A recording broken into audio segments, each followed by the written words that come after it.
Welcome, everybody. Thank you so much for joining us. I'm really glad and gratified to see so many of you here with us on this webinar, and I'm especially grateful to past presidents of our congregation, Eve Kurtin-Steinberg, Steve Fink, and Glenn Sonnenberg. Thank you for your time and for really everything you've done for our community for many years. And actually, I wanted to invite our panel to take just a few moments to introduce themselves, and I'm interested in hearing a little bit about how you frame your own leadership at Stephen Wise. But over the years, I've been so fortunate to get to spend time with our past presidents and to one-on-one hear about some of the stories that they have to share about our congregation over the years, and also in group settings a couple of times a year. Obviously, it's been a little bit more challenging during the pandemic, but typically we would get together a couple times a year with our past presidents just to spend time together and to update each other about things that are happening in the congregation. And I'm always so inspired by their service because as someone who's spent more than 2 decades working in congregations, I love synagogues, and it's an incredibly important part of my life, and I feel very blessed to have spent so much time in synagogues. But when I think about our lay leadership and their dedication, the energy that they put in day by day, especially our presidents, to making sure that our congregations are well managed and healthy and moving in positive directions, I'm filled with a deep sense of gratitude. So I'm going to ask Eve to go first and just say a few words of introduction, and then Steve, and then Glenn, and then we're going to have our conversation about a challenging subject, but a very important one for today. So Eve, please share a few words about yourself. Okay, thanks. I got involved in Stephen Wise through my children, like so many people. I was president of the ECC, which then gets you a seat on the board. And that's actually where I met Steve Fink when he was on the executive committee, and he convinced me to become more active in the synagogue, and thus became more active in for 17 years, I was the chair of the Financial Oversight Committee, and I became president. And from that, became very active in the Jewish community. I was on the executive committee and vice chair of the URJ. I am the political chair for Southern California for AIPAC and still do that. And I have, and then as I call my day job, the thing that allows me to afford to be active in charities is I'm a venture capitalist that specializes in healthcare. And I should say, because you say family, but both my daughters went through Stephen Wise Day School. My older one then went to Harvard Westlake, but my younger daughter Drew stayed on through Milken, and now her son Liam is in the Hebrew immersion program at the ECC, and her younger son, who will be 2 this year, will be starting in September. I was hoping you were going to put that plug in, otherwise I was going to say it. But we're so glad to have your grandson in our program, and we look forward to more opportunities to continue that incredible story from generation to generation. Steve Fink, please say a few words about your own experience at Wise. Oh, just unmute yourself, please, Steve. Sorry. Yeah, like Eve, we joined the congregation because of our kids. Interviewing for schools, my wife met Daphne Presnell and said, there's no other place to go. We'll homeschool them if they can't get in there. So both my kids went through school. My son went through after elementary, my daughter only through elementary school. I got active very early on. I think I was still the youngest, at the time, the youngest president that's been at the temple. I think I was president 30 years ago.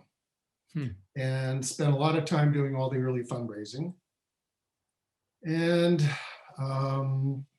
today I've been partners with Larry Ellison in tech companies and biotech for since 1990. And so we've had a little bit of fun doing that. And I'm on the board and share all the research at City of Hope. And spent a lot of time in both business and charity today. And I have 2 grandkids. Thank you so much, Steve. Thank you. I appreciate it. Glenn Sonnenberg, please. So let's see. Yoshi wants me to tell everybody that when I was president, the singular most important thing that I did was ensure that we hired Yoshi as our senior rabbi. And besides the fact that it's fun to say that, it is also true that we really have a great leader in our congregation that promises many years of success. I don't really want to talk about myself so much. I'm involved in charities in the community, both Jewish and non-Jewish. I think the one thing that I would say about myself or my Jewish journey is that 3 of my grandparents came from Eastern Europe and came to America through Ellis Island. And one grandparent who was one of the Baghdadi Jews that emigrated to India, grew up in Calcutta, and was an illegal immigrant to this country, sneaking his way across the border and into America. And I say that only because I'm sure we're going to allude to immigration and the Jewish immigration story and how it relates to people today.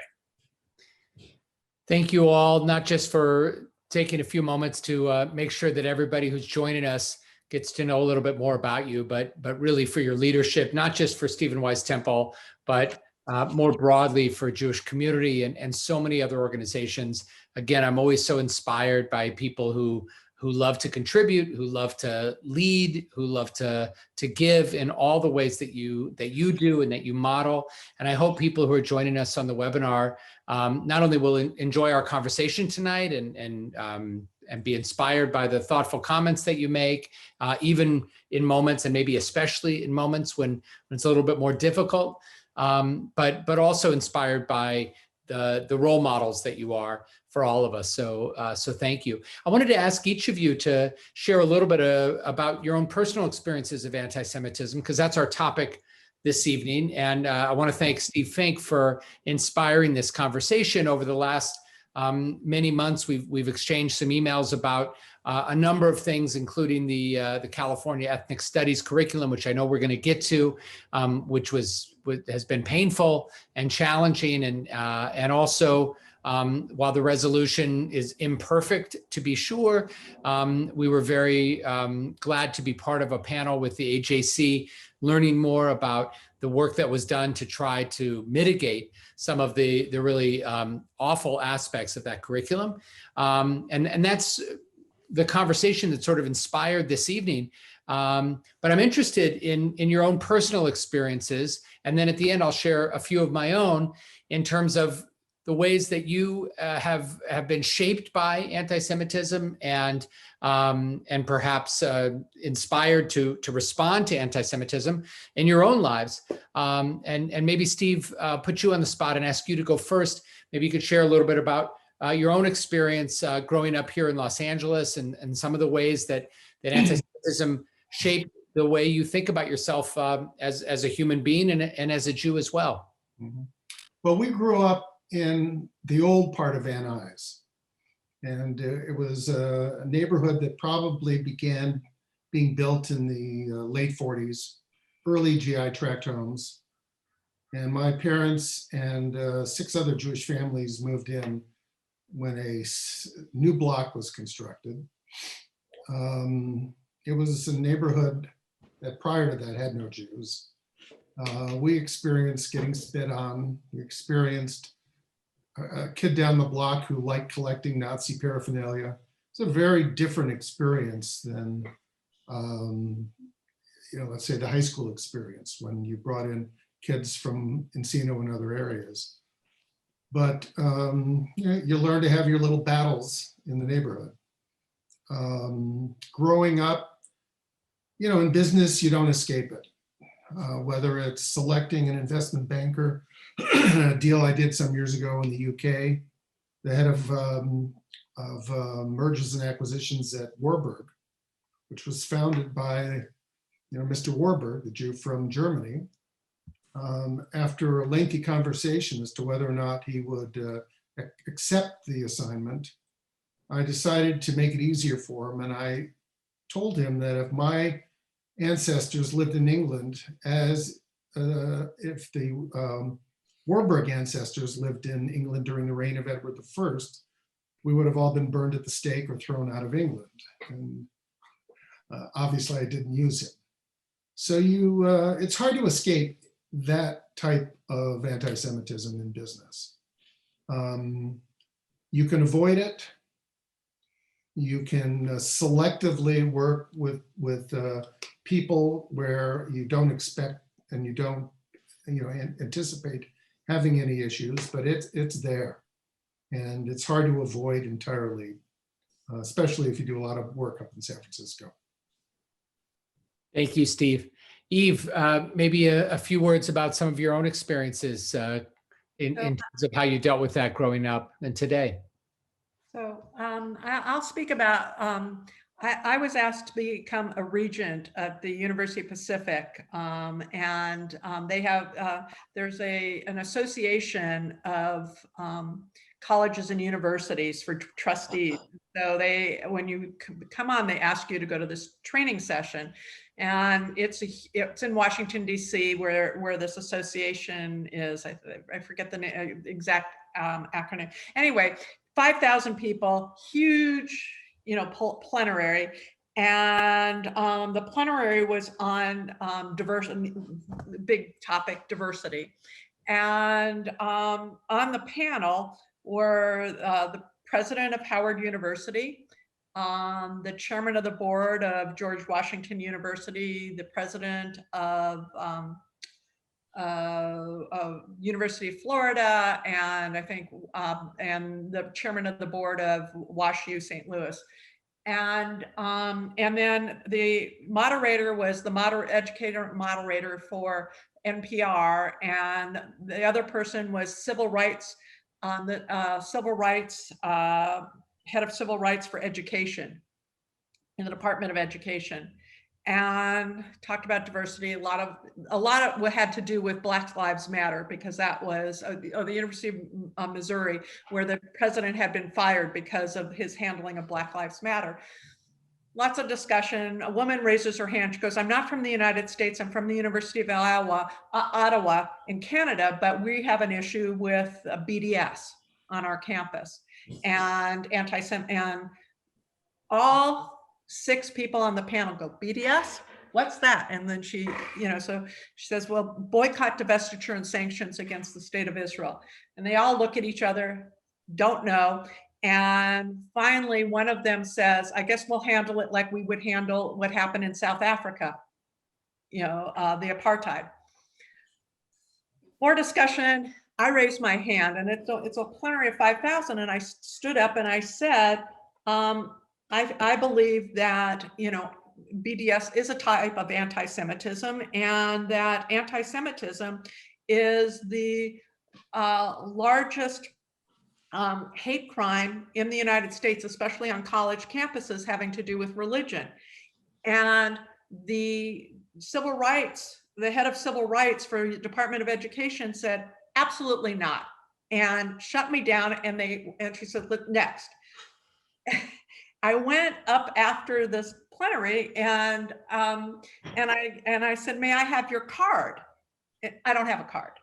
And long story short, I took down her name because I had it from the program, and I reached out. And fortunately, this is a nice story, because fortunately, because of my involvement with AIPAC, called Nita Lowy, and this happened to be 2 days before Pesach, called her, and I told her what happened, and reached out to her and then Javier Becerra.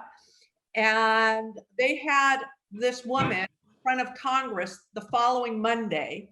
And the Department of Education now has a website to collect data on anti-Semitism, which it never had before. So that's a positive experience. But it was interesting to know that none of these presidents, none of these chairs of the board, nor the head of civil rights had heard of boycott, divestiture, and sanction, nor did they believe, nor did they have any way at the Department of Education for higher education to have a collective understanding of anti-Semitism. Thank you, Eve. It's inspiring to know that a conversation like that can actually yield a really positive outcome that can help move the needle. Glenn, you grew up in Orange County, which, sometimes folks think of Orange County as a place where there's more anti-Semitism. Was that part of your own experience growing up? Yeah, I think my experience with anti-Semitism and with fitting in kind of is reflective of where at the moment I think we're in today. So I grew up in Orange County and went to USC, neither of which was known as being particularly welcoming to Jews. We had a hard time getting a minyan for the Hillel services. But I think people really tried very hard to fit in and to be quiet, to be perceived as by the establishment as being acceptable to the establishment, sort of playing along. SC was a real WASP institution, really. For years, I did not know, in my freshman dorm was a Jewish guy. I did not know he was Jewish until we were juniors in college, because people kind of hid it. People wanted to fit in. He now, fast forward, he works for the U.S. Senate, and he writes a weekly column on the weekly Parsha. And he's very outwardly and openly Jewish. But it was a different era, and it was sort of, how do we get accepted by the majority? Sort of feel like today, the anti-Semitism that Eve is speaking of is sort of the reverse. It's like today, we are perceived by many people as being the man. We control, if you listen to people, we control the media and finance and politics and money, and we're visible and Hollywood and all that sort of thing.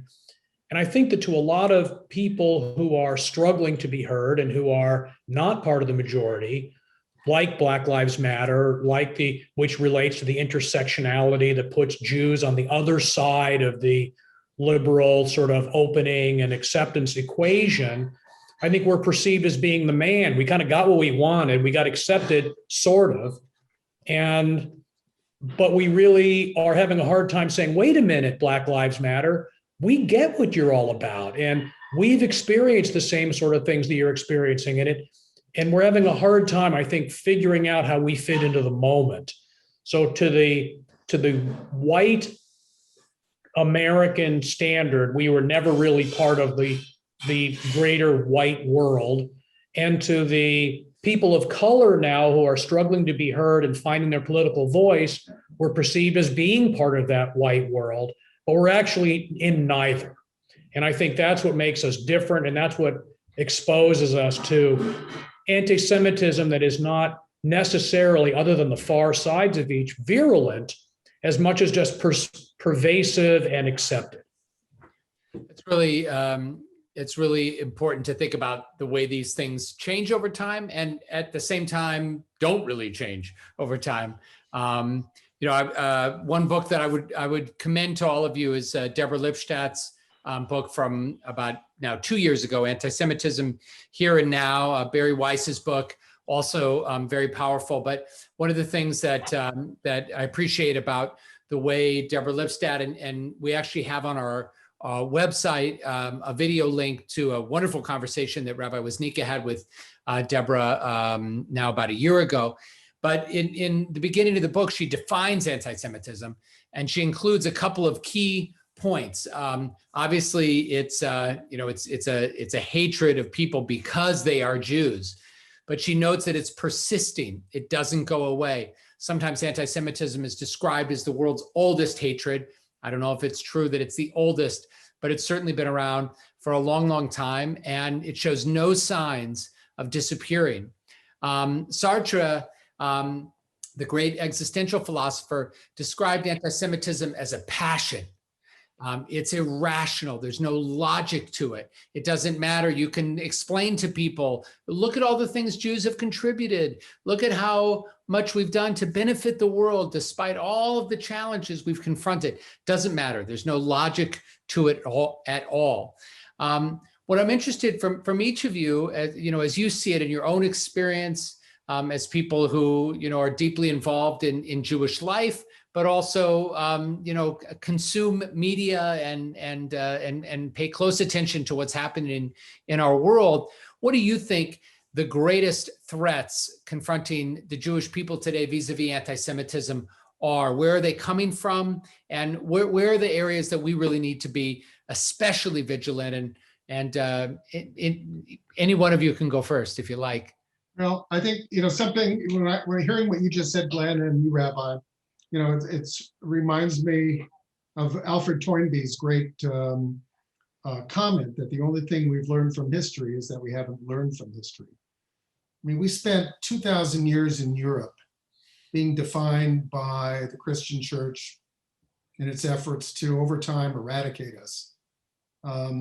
Something that is, and when you comment that anti-Semitism just doesn't go away, well, I think it's become endemic to those of European descent. They lived for 2,000 years with papal decrees, the equivalent by today's numbers of 1.4 million Jews being killed just on the First Crusade, when the Crusaders decided to go through the Rhineland on the way to the Holy Land. We've had times, and when you think about the way you describe your experience at SC, Glenn, I think that, we've had an opportunity for the first time in 2,000 years as Jews in America to define ourselves. And what I see as the threat today is that there's a hegemonic discourse that goes on, a discourse attempting to control the categorization. Victimization has been politicized, and you're either a victim or an oppressor. And as you pointed out today, we are being defined as the oppressors. Once again, somebody is defining who and what we are as a people. I think that, even I have this discussion quite a bit. There is no question there is a neo-Nazi movement. There is a white supremacist movement. Those are movements that just aren't going to go away. But I think more insidiously is the far left populist effort. It is not open and notorious, other than in its efforts to institutionalize anti-Semitism, as was attempted and to some extent fulfilled in the model ethnic curriculum that California adopted. I find that to be the greatest threat that we face in America, because it is an effort that forces Jews that want to be part of something that is so part of our own value systems, but to become part of those movements, we have to deny our affinity towards Israel. We have to acknowledge and do penance for being privileged or for being suppressors of other people's rights. And that to me is an astounding change over the last 5 to 10 years, where the subtlety level and the impact on younger kids, when you have this kind of a dialogue in schools, let alone college, which has become the norm, I find that effort to redefine what we are and take our own ability to define what we are as a people, the greatest threat we face. I think that there's a lot of truth to that. I guess what I would say is we can't control what other people think and do, but we can control what we think and do. Mm-hmm. And so to some degree, we have to accept the fact that anti-Semitism is out there, and that we have to accept that anti-Jewish tropes are often used against us, and certainly used in the vilification of Israel. I guess what I would say is there are kind of two things about being Jewish that I find interesting. One is the whole idea of being chosen and separated. I had an argument with a Chabad rabbi once about, why do you wear the black hats and the robes? Why do you do that sort of thing? He goes, to separate us from everyone else and to make us different and dress in our own way. Now, forget the fact that that's how 17th century Polish gentlemen dressed and they just adopted it. But the idea of being separate and being chosen and being special versus the idea of being a light among the nations. And on the one hand, we have to be a unit in and of ourselves and separate. But on the other hand, we can be a light among the nations. And so how does one do that? And I think that to some extent, we know of our unique experience. We know that there is nothing worse than the Holocaust. And we know that there really is nothing that can trump that. That's not what other people think. We would be hard pressed to convince a Black American today that centuries of bondage, enslavement, and violence against them isn't the greatest crime in the world. So I think that the competition for who is most victimized, which I think is one of the things in the California multicultural curriculum, I think is not a place for us to go. So when I think about our singular experience, I think we had to figure out how to articulate our experience so that it is understandable to others and relatable to others. And I'm reminded of and we talked about this in preparation, in Rwanda, there is a museum of genocide, and it's about the Rwandan genocide. And yet they have a major installation about the Holocaust and about Pol Pot in Cambodia and about what happened to the Armenians in Turkey. There is a universality of hatred and inhumanity. And I think that we have to, on the one hand, we can say to ourselves that the Holocaust and the Jewish experience, and as you say, Steve, the centuries of anti-Jewish sentiment in Europe are singular. And we can believe that ourselves. We have to figure out a way to articulate that in a way that resonates with other people who have experienced their tragedies and use it to inform how we interact with them.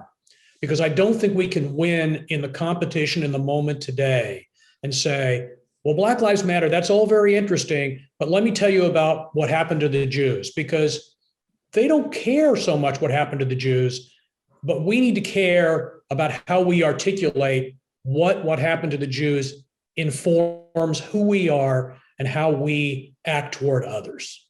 So I just want, a couple of things. One is not to disagree.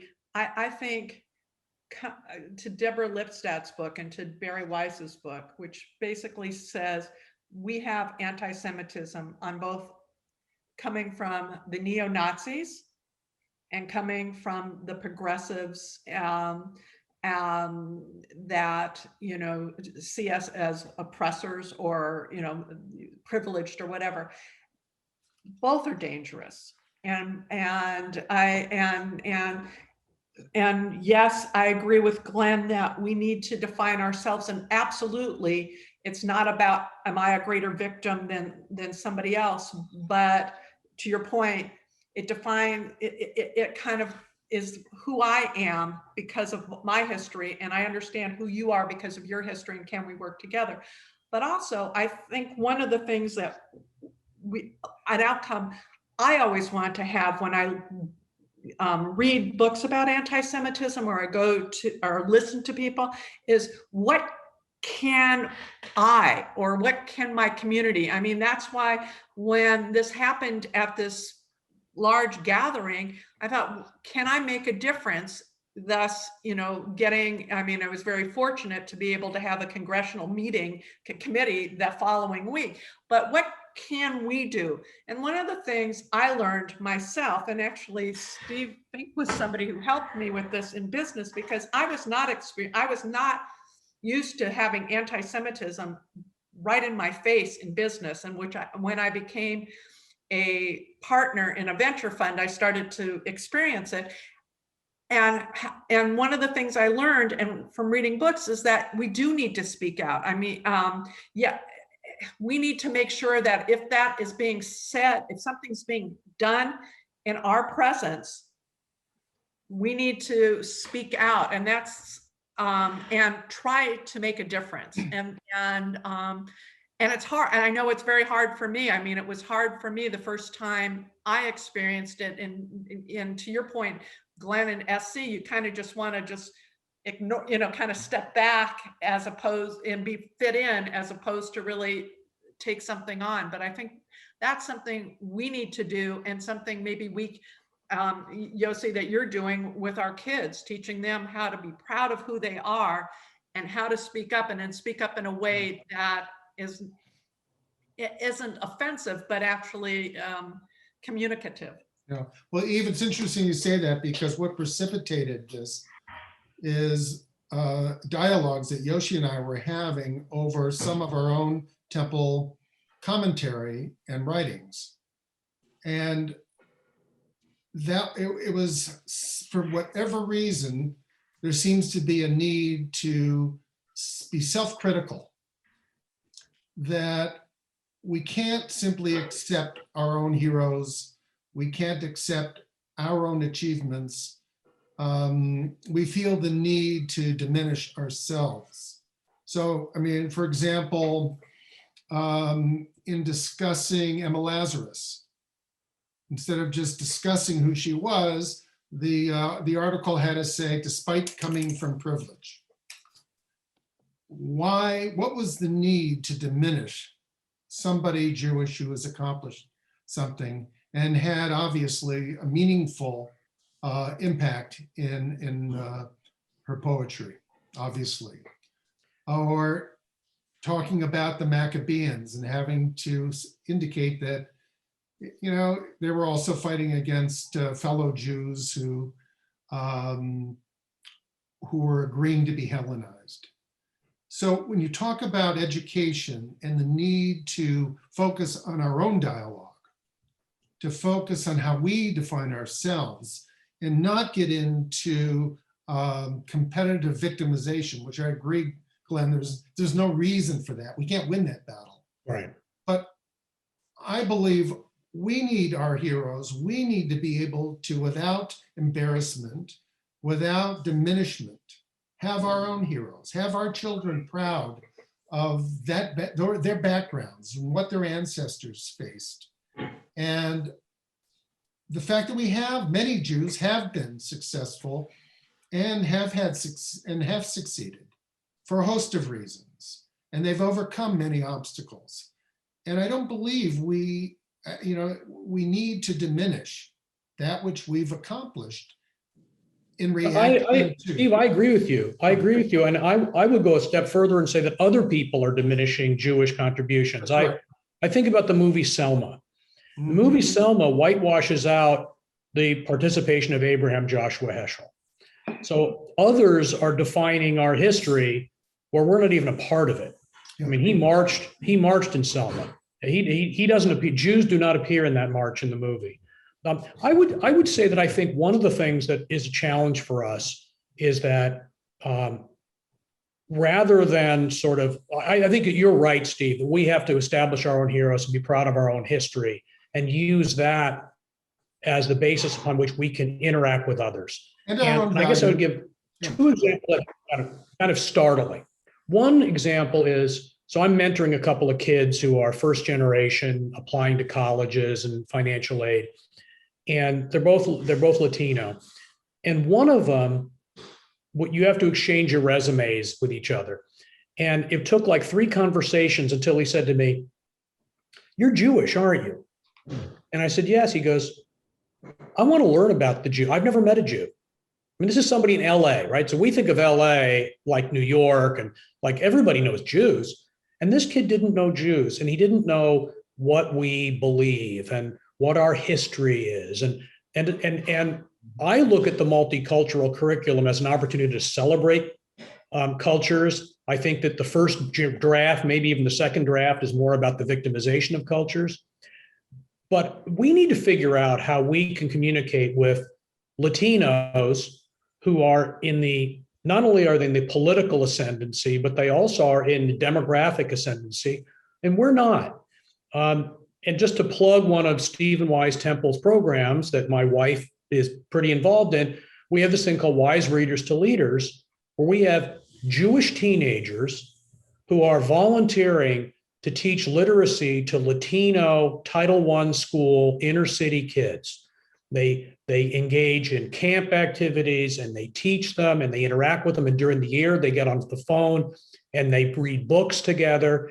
And these Latino kids never saw any Jews, and their remembrance of us, I think, and their view of Jews is like, these are people who cared about us and who recognized our plight.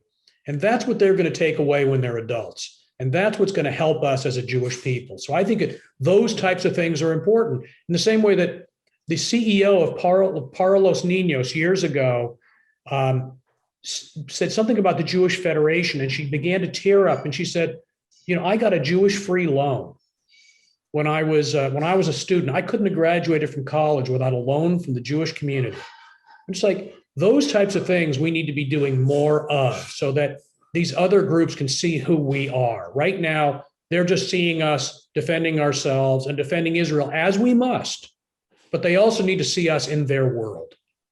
I love that. I love that connection, Glenn. And one of my favorite Wise Readers to Leaders stories is one of the early years of the program. I was very lucky that when I started working at Stephen Wise Temple, it was the very first summer of Wise Readers to Leaders. And that program came into being because of Andrea Sonnenberg and Rabbi Ron Stern and many other wonderful, wonderful dedicated volunteers and leaders in our congregation. But I remember early on, there was a story about one of the, we call them scholars, one of the young scholars in the program who back at school, they were doing a unit, like 4th or 5th grade, they were doing a unit on life cycles, and they were doing weddings and funerals and things like that. And this young boy said, well, we're going to do a mock wedding at school, and I want to play the part of the rabbi. And the teacher, true story, Emmis, my hand to God, the teacher was like, rabbi, that's interesting, kind of probing, like, why a rabbi? And then he told her, he said, because my school in the summer, I met a lot of rabbis and I know they do weddings, so I'm going to play the part of the rabbi. And for this kid who otherwise would not have come into contact with with Jewish clergy, I think that's really, really beautiful. And one of the issues that so many of your comments bring up is, what does it mean to be part of a multicultural communities, as we find ourselves in here in the United States, where we are a religious minority, and we want to build bridges, and we want to have connections, and we want to have relationships, and find allies in other communities. We want to be there for them as well. I'll give one other personal kind of example of this in terms of our congregation. Now, about a year and a half ago, a group of churches in LA organized a program to raise their voices against anti-Semitism, because there was an uptick of anti-Semitic incidents happening in New York at the time, and many of those incidents happened to be Black on Jewish violence. And so there were Black ministers and colleagues here in LA who said, we're going to put on a program to try to show our communities and the broader community that this is something that's unacceptable to us. And then, the following summer was, so then pandemic hits. This was January of 2020. The pandemic hits, and now it's the summer of racial protests. And your clergy, we felt called to reach out to those same clergy who had been there for us and say, how can we help? What's going on? Where can we be there? And how can we be there? And we got some feedback from congregants, very supportive, but also some people who were not supportive. So this is not our fight. What are you doing there? And I said to them, look, if we expect these folks to be there for us, we're not going to be there for them in the wake of the images that we saw of George Floyd and others. And we're not going to stand up and say something about this, not just because Judaism calls us to do that, because we're supposed to raise our voices when we see injustice anywhere in the world, but also just in terms of enlightened self-interest. We need to be there. So I guess the question then that emerges from this for all of you is, how do we balance those things? On the one hand, we need to be advocating for ourselves, and we need to be focused appropriately on our own communal needs. And at the same time, both because of the original meaning of the word tikkun olam. Steve and I were talking about this earlier, but when you see anything in the world that is broken and needs to be fixed, you're supposed to do that. In rabbinic tradition, many times they would talk about mipnei darkei shalom or mipnei tikkun olam when they were talking about relations with the Gentile community. So both for a sense of enlightened self-interest, because we want those folks to be here for us, but also because we think as Jews, we're actually called to try to make things better. We need to be out there for other people. So how do we balance these things? What's your sense of the way we should be out in the world advocating for others and also advocating for ourselves? Are these things mutually exclusive, or are they in fact absolutely required one to the other? I just want to say, I think that there's a natural tendency to politicize this conversation, and it's a fair comment. It's a fair comment that all issues these days are politicized to one degree or another. And I guess the tagline I want to put on what you said is, there's a difference between saying, I don't want families separated with each other from the border, from necessarily taking a position about what the then president felt about immigration, is that we have to separate the political view from the moral imperative. And there is a difference. Well, and their guide, the Torah guides us in many ways. One of, I may have from time to time a dimmer view of our position as Jews in this country than probably everyone else. But I'm very moved, by Abraham's comment when he was negotiating to buy the tomb for Sarah. And he made the comment that I am an alien and a resident among you. And that's our experience in Europe. And anytime we thought we were not aliens, didn't take long for that to be turned on us. And I think that's our challenge here, but there's phenomenal commonality. You talked about the outreach programs in the Latino community. Well, that same issue, are we and the Latino community going to be aliens and residents, or are we going to be just residents together? And I think those type of outreach programs are not just not inconsistent. I think they align us with other groups that are striving not to be aliens in this country. And so I agree with you, Glenn. I think I think it's really easy to bifurcate the political issues from the underlying issues of, we don't wish to be aliens. I don't want to be an alien at SC, although I was a resident. And I certainly don't want to be an alien in the United States where I am a resident. And I think that same fundamental construct applies to other groups in this country. And I think there are natural affinities that in prior times were affected. As you commented about the movie Selma, they left out a critical component. Yeah. Look at the history of the NAACP. You could very easily leave out the Jewish element of that. And I think, I don't think these ideas are going to be overnight embraced. And it's, unfortunately, there is no silver bullet. It's going to take series of anecdotes that ultimately merge into a wider story where other groups that are dominating the dialogue today can find commonality and not the widespread difference between what they aspire to become in this country and what we aspire to become in this country. Eve? Yeah, so I agree with Glenn and Steve in terms of that. I don't think it's mutually exclusive. I think that both for our own values as well as just it's good business, as you say, we're a small minority and we want your support, and so we need to work with you and have your support. The thing that that we haven't discussed, which does add to the difficulty for us, is the state of Israel.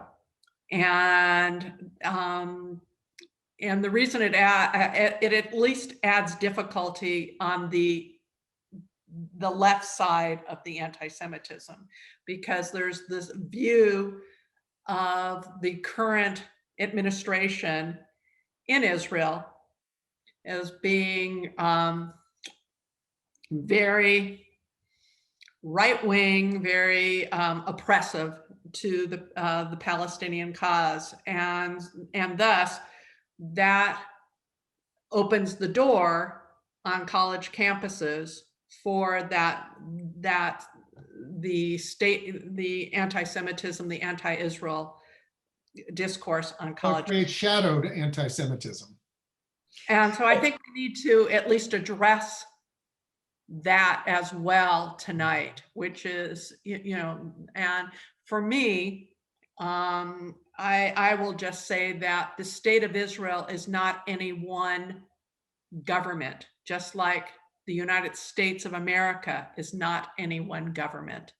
And whether I voted for Obama or Trump or Bush or Biden, I'm still an American, and I'm still proud to be an American. And I may disagree with some of the policies of one of those presidents, but I'm not going to disavow my citizenship. Mm-hmm. And the same thing goes in the state of Israel. You may agree or disagree with any one of the prime ministers, and right now it's Netanyahu, but the state of Israel has a right to exist. It is, as a country like any other country, it certainly has many flaws, but it doesn't have, it's oftentimes held to a significantly different standard than any other. It's a double standard. The animus is not directed at China. It's not directed at Russia. Right. It's not directed at 80% of the countries in the world. I don't remember, you'll probably know, Eve. What is it? Something like 90% of all of the UN resolutions. The UN Human Rights Resolution. Human rights violation issues have all been directed at Israel. Yes, yes, yes. Human Rights Commission has had membership from the worst places on earth.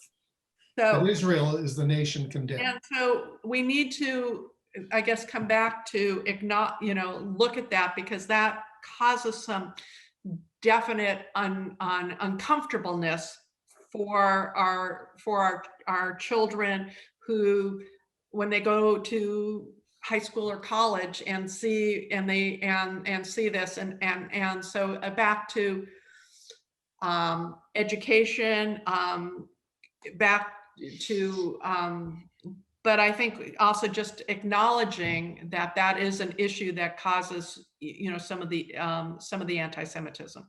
I think that's fair. I think some of Israel's current policies and the expansion of the settlements and the ultra-Orthodox and the restriction of what reform and conservative rabbis can do and acknowledging who's a Jew and all that really hasn't helped our argument.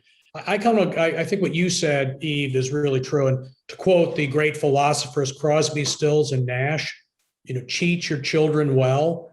I think that teaching our children well is to share with them our love of Israel, for Israel, and our concern for the Jewish people and our pride in being Jewish, as well as acknowledging that you can have a government that you're unhappy with. And to your point, you can say that Lyndon Johnson or Richard Nixon was a horrible president, but you still love America. I think the issue with BDS on campus, I'm going to say something I think everybody's going to disagree with. I'm going to say it.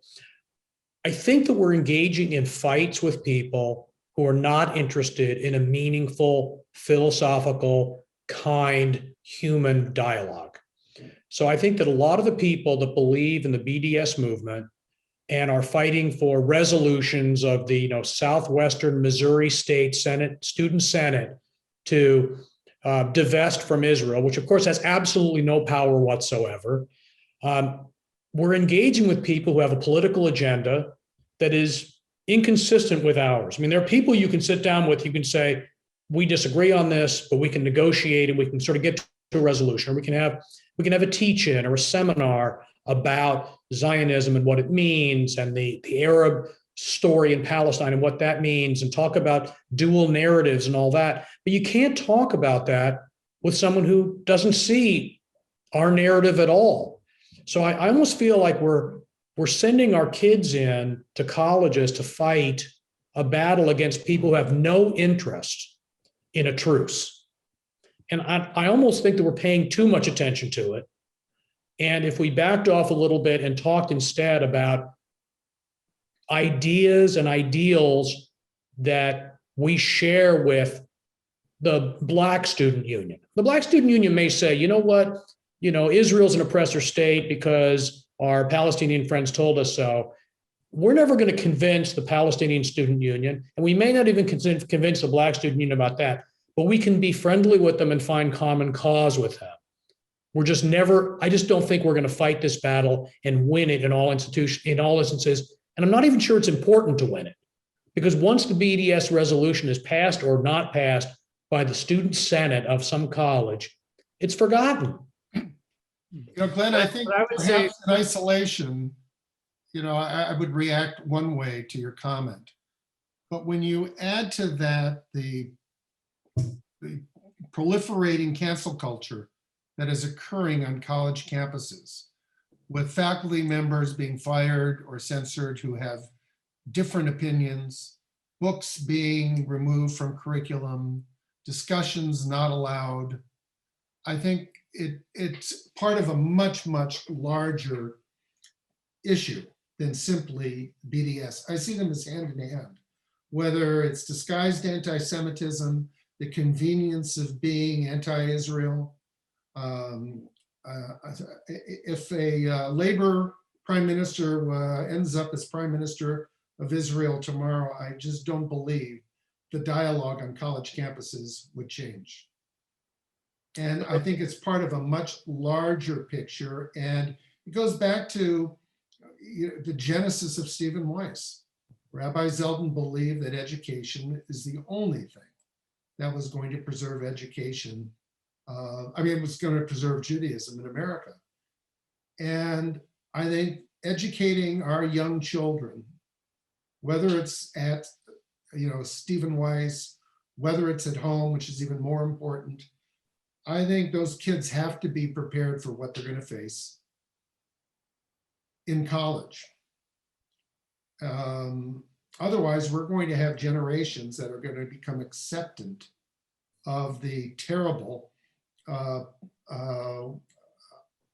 country called Israel and the issues connected with privilege that Jews have. Some of the things going on, it's becoming high school now too, but on college campuses is revolting. So I see them hand in hand. I don't believe you can separate those two issues. And the solution from my perspective is arming kids with confidence, pride, an understanding of their own backgrounds and their own histories and what their ancestors endured and overcame, and connecting those to other people's stories also. I think that's critical. But that to me, and this is the reason why I find the threat being so pervasive from those elements. It's not just BDS, it's everything else that occurs on the campuses today. And Eve, you've been right in the middle of this with all of your outreach and all the things that you've been doing. So yeah, the one thing I agree with you, Glenn, that student councils, coming forward with this are, don't have an impact. I will tell you, when I had my experience at the trustees and regents thing, and I went and had a meeting with Howard Core, who's the CEO of AIPAC, and told him about this. He kind of gave me a similar answer that you gave, well, BDS, that's like a college thing. And at AIPAC, we only have 1 or 2 people that even look at it.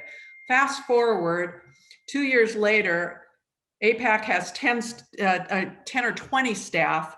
And the reason is because we now are seeing BDS legislation in 10 and 20 states trying to have pension funds divest their state and city and county pension funds are trying to divest of Israel. So yes, it may not be something that we have to worry about at the college level, but these college students are usually oftentimes become the city councilmen and become state legislatures. So fast forward, in the last 2 or 3 years, we've spent a fair amount of time. I've spent a fair amount of time fighting state and federal legislation to make sure that pension funds are not divesting of Israel. Well, first of all, I just want to thank you all. I'm going to ask one final question. I'm conscious of the time, and we could continue. Unfortunately, we could continue a conversation about anti-Semitism all night and all day tomorrow and the rest of the week, and we wouldn't be able to solve it. First of all, just in terms, Steve, the comment you made about the Labor Party in Israel got 7 seats in the most recent election. So I was just being generic. There's no danger of the Labor Party taking over. What's exciting about those 7 seats, though, is that one of them includes Rabbi Gilad Kariv, the very first Reform rabbi ever to be elected to the Knesset, and a colleague and a friend. I got to work closely with him when I was living in Israel. The IMPJ offices and the HUC offices were on the same campus, and got to spend a lot of time with him. He's an incredible leader, and we're very proud of him. But here we are. It's the week of Yom HaZikaron and Yom HaAtzmaut. So on Wednesday, we commemorate Yom HaZikaron, Israel Memorial Day. And then on Thursday, we celebrate Yom HaAtzmaut, Israel Independence Day. And when I think of the seismic shifts in this conversation about anti-Semitism over the last 2,000 years, hands down, the most significant, the most important change that has happened in all of that time is the birth of a sovereign Jewish state, a state that, with all of its imperfections, is the most powerful military and economic force in the Middle East today. Some people even say that there are nuclear weapons in Israel. I'm not going to comment on that, but I know that Jewish power changes this conversation. And even though we're continuing to have to deal with all sorts of indignities and all sorts of challenges that are very real here in the United States today, and certainly in Europe and in other parts of the world, the reality of a sovereign Jewish state is a game changer. Just this past Yom HaShoah, once again, the IDF was given permission to fly fighter planes over Auschwitz. Those symbolic moments are quite important, actually, because they really show the difference between influential power and actual power. And let me just say one word about that. We, the 4 of us, we have some influential power in this country. We can pick up the phone and we can reach out to people and maybe even get to the president of the United States, and we might be able to exert some influence there. And now we have a vice president who's married to a Jewish fella. We've got influence, but that's different than power. Prime Minister Benjamin Netanyahu has actual power. He has an army and a navy, and he has nuclear weapons at his disposal. So that is an absolute game changer. So as challenging as this moment is in so many ways, I continue to be really hopeful, and I continue to feel that moral arc actually is bending in the right direction. I want to give each of you a final word, and what I want to ask you to think about is what you would want all those who are listening this evening, what would you want them to do to actually try to move the needle, to actually try to make things better for our community? What would you have them do as individuals and as a community to confront this persistent and ancient hatred, anti-Semitism?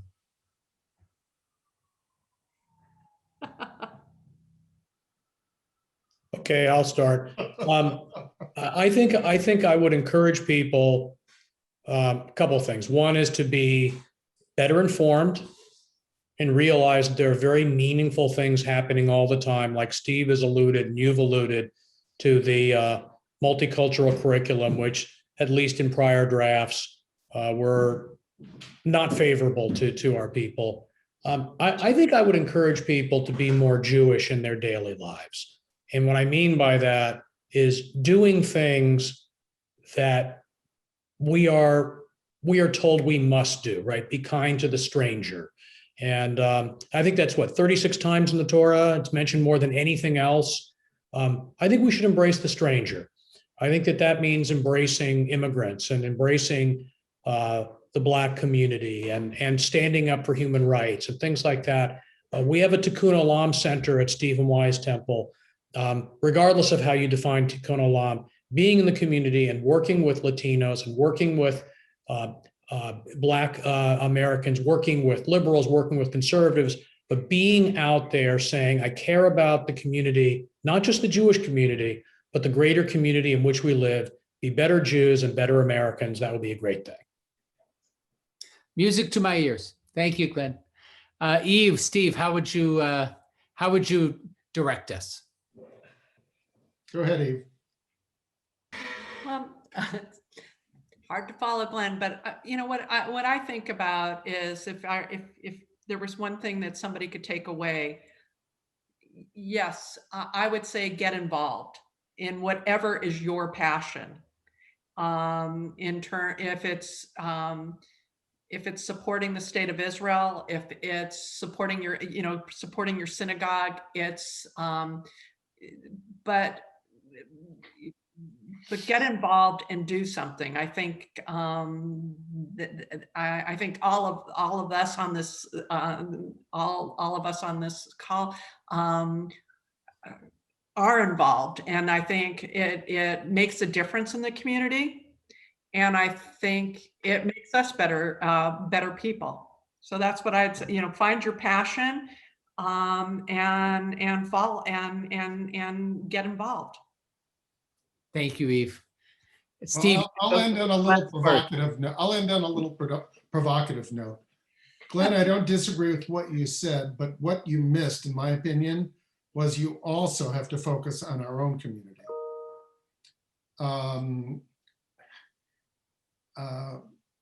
Yoshi, I don't know if you remember the very first time you and I spoke.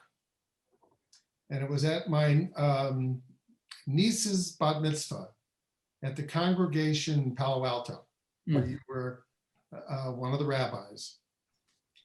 And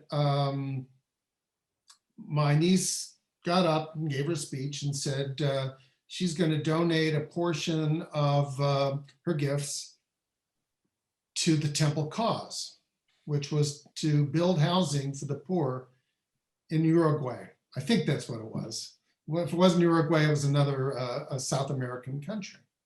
And I thought, there are poor Jews in America.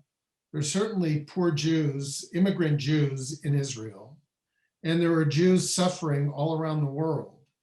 Why are we so focused on looking outwardly and not looking inwardly, not looking at our own community? And because our ability to, with strength, reach out to other communities and create those commonalities can only be achieved, in my opinion, if we are a strong, confident community to ourselves. And I think we have to be willing and able to have our own heroes, to not diminish ourselves in an effort to connect to others. I think we need to connect with strength, not out of a need to participate. So, I agree with both of what you and Eve said. I think we have to reach out and connect because of, A, it's our value system. B, we have commonality in history and the story and our desire to make this country more acceptant of ourselves and other people.